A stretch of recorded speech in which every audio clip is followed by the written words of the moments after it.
मित्रांनो नमस्कार. आणखी एक क्राईम स्टोरी घेऊन आलोय. आपल्या भारतामध्ये दिवसेंदिवस क्राईम हा वाढत चाललाय. दिवसेंदिवस कुठं तर कुठं काही घटना घडत राहिलेले.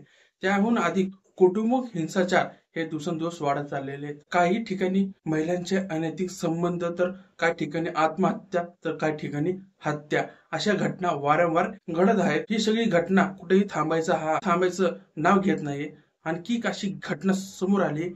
प्रियसीने आपल्या प्रियकराच्या घरात जाऊन तोडफोड केली. तिच्या हातात लोखंडाचे रॉड होते. त्या रॉडनी त्या घरात जाऊन तिने सगळी तोडफोड केली. त्या घराचे नवीन बांधकाम चालू असताना त्या घरामध्ये विटा देखील फोडण्यात आल्या. हे सगळं केल्याच्या नंतर ती तिथून निघून गेली. त्या प्रियकरच्या आईने आपलं अशी पोलीस स्टेशनात गुन्हा दाखल केला की एक पोरगी आमच्या घरी आली आणि आमच्या घरामध्ये तोडफोड सुरू केले. तिने आम्हाला 2 लाख रुपये खंडणी मागितली, असा आरोप केला. यावर पोलिसांनी ऍक्शन उचलली. सगळी घटना काय आहे मित्रांनो मी सगळं सांगतो, पण त्याआधी चॅनलला सबस्क्राईब करा, व्हिडिओला लाईक करा. चला तर सुरुवात करूया. ही सगळी घटना बिहार मध्ये धनबाद मौदा इथे घडलेली घटना आहे. ब्रह्मबाबा येथे एक रहिवासी, तिचं नाव आहे पूजा कुमारी, आपल्या प्रियकाच्या घरी गेली. तिथे तिने सगळं तोडफोड केली.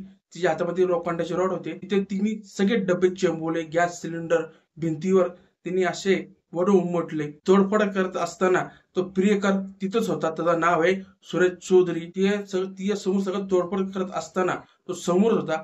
कुटुंबिक समोर म्हणजे त्याची फॅमिली समोर असल्यामुळं त्या पोरीला तो काही बोलू शकला नाही. तो सगळं सहन करत राहिला. त्यानंतर ती तिथे निघून गेली आणि ती आईने तिच्यानंतर कंप्लेंट केली. कंप्लेंट केल्याच्या नंतर पोलिसांनी चौकशीला तिला उचलण्यात आलं. तिने सगळं काय सांगितले की सुरेश आणि माझं किती ते वर्षाहून प्रेम संबंध आहे. तिचे माझे शारीरिक संबंध स्थापित झाले.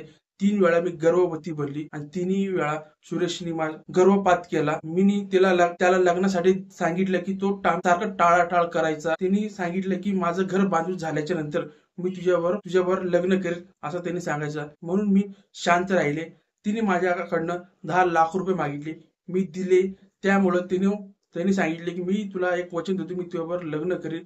म्हणून तिने एक ऍडव्हान्स बुकिंग म्हणून तिने तिच्याबरोबर देवळात लग्न केलं. आणि ह्या साईडनी मुलीचे 3-4 मित्र होते, मुलाचे 3-4 मित्र होते.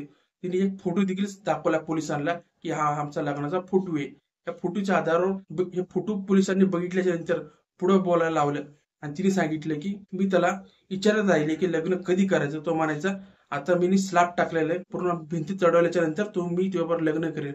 आता भिंत चढवल्याच्या नंतर मी त्याला परत विचारलं तू माझ्यावर लग्न कधी करणार. तो म्हणला की भिंतीवर प्लास्टर चढले की मी त्यावर लग्न करेन. ते सगळं झाल्याच्या नंतर भिंतीवर प्लास्टर चढल्याच्या नंतर मी त्याला विचारलं की तू माझ्यावर लग्न कधी करणार. त्यांनी म्हणले की आणखी थोड्या वेळ थांब, बरंच काही घराचं काम बाकी ते झाल्याच्या नंतर मी त्यावर लग्न करेन असं तो म्हणायचा. असं कोण वर्षानुवर्ष टाळत राहिलं. त्यावेळेस मी गर्भवती राहिले. तिने माझं ऑपरेशन केलं. हे सगळं मी सहन केली. या सगळ्या भावनाला एक दिवस मी कंटाळले आणि त्या घरात जाऊन मी राडा घातला, तोडफोड केली. तो तिथं मला काही बोलू शकला नाही. मी तिने सांगितलं की तुझ्या पोराने माझ्याबरोबर काय काय केलेले, मी गर्भवती झाली, मी गर्भपात केलं, हे सगळं सांगितलं. पण तिच्या आईने हे सगळं नकार दिला की माझा मुलगा असं काय करेल. तिला वाटलं नाही. सगळं पोलिसांना सांगितलं. पोलिसांनी सुरेशला विचारलं.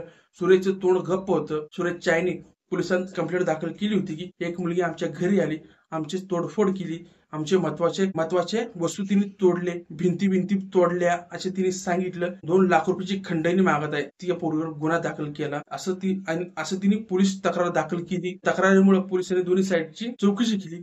या चौकशी दरम्यान पूजा कुमारने सगळं सांगितलं. सुरेशवर कारवाई चालू आहे, पण सुरेश काय तोंड उघडण्यात गेलेले. या सगळ्याचा खुलासा अजून पोलीस करणार आहेत. पण मित्रांनो तुम्हाला काय वाटतं, पूजा खोटं बोलत आहे का? सुरेश हा तोंड देखील उघडत नाही. त्याच्या आईने अशी कंप्लीट केलेली आहे. ती 2 लाख रुपयाची खंडणी मागते आणि सुरेशने 10 लाख रुपये तिच्याकडनं घेतले होते घर बांधण्यासाठी. ह्याच्यावर तुमचं काय मत आहे?